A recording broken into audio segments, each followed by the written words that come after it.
Kita beralih ke informasi lainnya, pemirsa. Bank Mandiri menegaskan ketahanan ekonomi Indonesia atau economic resilience di tengah tekanan global menjelang akhir 2025. Sebagai lembaga keuangan terbesar di tanah air, Bank Mandiri menyampaikan fundamental domestik tetap kuat dan siap memasuki tahun 2026 dengan optimisme.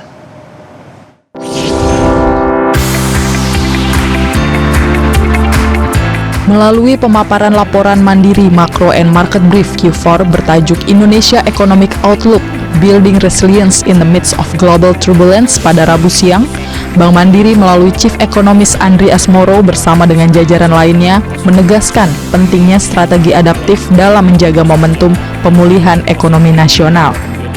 Ketidakpastian global akibat proteksionisme Amerika Serikat dan gejolak geopolitik terus menekan pasar keuangan dunia.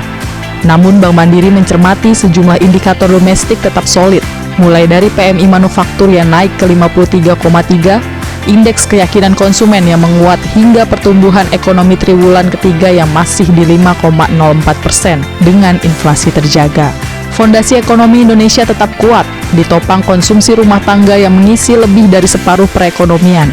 Bank Mandiri menilai kondisi ini menjaga resiko resesi tetap rendah meskipun tekanan eksternal meningkat.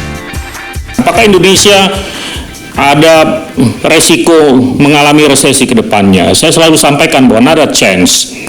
Relatif kecil, sangat kecil kemungkinan Indonesia mengalami resesi. Kenapa? Karena kita melihat bahwa dari struktural sendiri, ya dari struktur ekonomi sendiri memang kita masih didominasi 50-an% itu masih dari domestic economy, terutama dari domestic consumption, ya terutama dari private consumption atau konsumsi rumah tangga.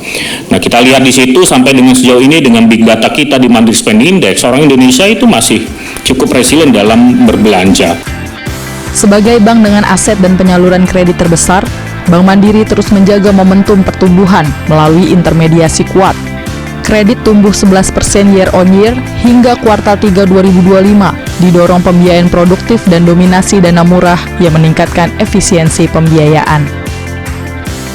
Di pasar keuangan domestik, optimisme investor menopang penguatan bursa saham, sementara pasar obligasi tetap terjaga meski terjadi outflow modal asing. Bank Mandiri menilai kecilnya porsi aset asing di surat berharga negara membuat tekanan global tidak langsung mendorong kenaikan yield secara agresif. Teman-teman, ini yang tadi saya sampaikan flows-nya ya dalam beberapa bulan, 2 bulan terakhir masih terjadi outflows ya di bonds kita.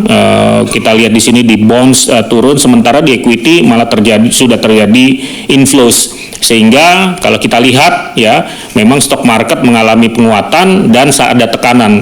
Namun positifnya buat bonds market kita adalah karena memang porsi asingnya yang relatif sekarang sudah relatif minimal ya, ini shocknya itu tidak serta-merta tergambar dari kenaikan agresif di yield kita.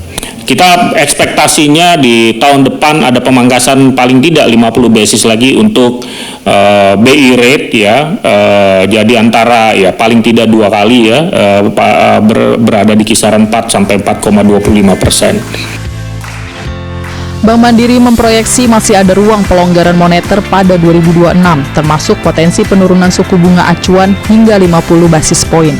Dengan kondisi tersebut, Bank Mandiri optimistis ekonomi Indonesia dapat menjalani 2026 dengan fundamental semakin kuat dan proyeksi pertumbuhan ekonomi 5,2%. Dari Jakarta, Dasya Hutauruk, Muhammad Reksadewa, Metro TV. Jelajahi cara baru mendapatkan informasi. Download Metro TV Extend sekarang.